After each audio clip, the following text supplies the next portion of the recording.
RCB champions ಆದ ನಂತರ ನಮ್ಮ ಕನ್ನಡತಿ ಶ್ರೇಯಾಂಕಾ ಪಾಟೀಲ್ ಹೇಳಿದ್ದೇನು, ಅವಳಿಗೆ ಸಿಕ್ತು ಪರ್ಪಲ್ ಕ್ಯಾಪ್, ಬೆಸ್ಟ್ ವಿಕೆಟ್ಸ್ ಆಗಿತ್ತು ಅಂತಾನೆ ಹೇಳ್ತೀನಿ. ಫೈನಲ್ ಪಂದ್ಯದಲ್ಲಿ 4 ವಿಕೆಟ್ನ ನಮ್ಮ ಕನ್ನಡತಿ ಶ್ರೇಯಾಂಕಾ ಪಾಟೀಲ್ ಅವರು ತಗೊಂಡ್ರು. ಅವರಿಗೆ ಸಿಕ್ಕಿದೆ ಆರೆಂಜ್ ಕ್ಯಾಪ್ ಅಲ್ಲ, ಪರ್ಪಲ್ ಕ್ಯಾಪ್. ಮೋಸ್ಟ್ ವಿಕೆಟ್ಸ್ ಇನ್ WPL 2024. ಇದು ಬೆಸ್ಟ್ ಪರ್ಫಾರ್ಮೆನ್ಸ್. ಕೊನೆಯ 3 ಬಾಲ್ಗೆ ಬೇಕಿತ್ತು ಎಷ್ಟು ರನ್? 4 ಬಾಲ್ಗೆ 3 ರನ್ ಬೇಕಾಗಿರುತ್ತೆ. 4 ಹೊಡೆದು ಮ್ಯಾಚ್ನ ಫಿನಿಶ್ ಮಾಡ್ತಾರೆ. ನಮ್ಮ ಆಟಗಾರ್ತಿಯರು ಎಲ್ಲರೂ ಕೂಡ ಜೋಶಲ್ಲಿದ್ದಾರೆ. ವಿರಾಟ್ ಕೊಹ್ಲಿ ಕೂಡ ಒಂದು ವಿಡಿಯೋ ಕಾಲ್ನ ಮಾಡ್ತಾರೆ, ನಮ್ಮ ಆಟಗಾರ್ತಿಯರ ಜೊತೆ ಮಾತಾಡ್ತಾರೆ. ಸದ್ಯಕ್ಕೆ ಶ್ರೇಯಾಂಕಾ ಪಾಟೀಲ್ ಗೆದ್ದ ನಂತರ ಹೇಳಿದ್ದೇನಪ್ಪ ಅಂದರೆ, ಈ ಒಂದು ಕಪ್ಪು ನಾವು ಗೆದ್ದಿದ್ದು ಅಭಿಮಾನಿಗಳಿಗೋಸ್ಕರನೇ, ಈ ಸಲ ಕಪ್ ನಮ್ಮದೇ ಅಂತ ಹೇಳ್ತಾನೆ ಇದ್ರು. ಫೈನಲಿ ನಾವು ಕಪ್ಪನ್ನು ಗೆದ್ದಿದ್ದೀವಿ, ಅಭಿಮಾನಿಗಳಿಗೋಸ್ಕರ ಈ ಒಂದು ಕಪ್ಪು. ಹಾಗೇನೆ RCB ಫ್ಯಾನ್ಸು ನಮಗೆ ತುಂಬಾ ಸಪೋರ್ಟ್ ಮಾಡಿದ್ದಾರೆ, ಅವರಿಗೋಸ್ಕರ ಈ ಒಂದು ಕಪ್ಪು.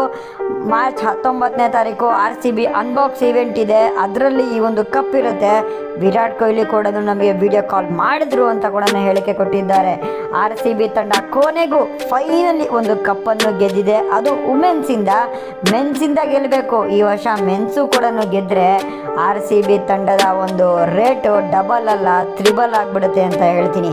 ವಿಡಿಯೋ ಇಷ್ಟ ಆಗಿದ್ರೆ ಲೈಕ್ ಮಾಡಿ, ಹಾಗೆಯೇ ನಮ್ಮ ಚಾನಲ್ನ ನೀವಿನ್ನೂ ನೋಡ್ತಾ ಇದ್ದೀರಾ ಅಂದರೆ ಸಬ್ಸ್ಕ್ರೈಬ್ ಮಾಡಿ, ಫಾಲೋ ಮಾಡಿ.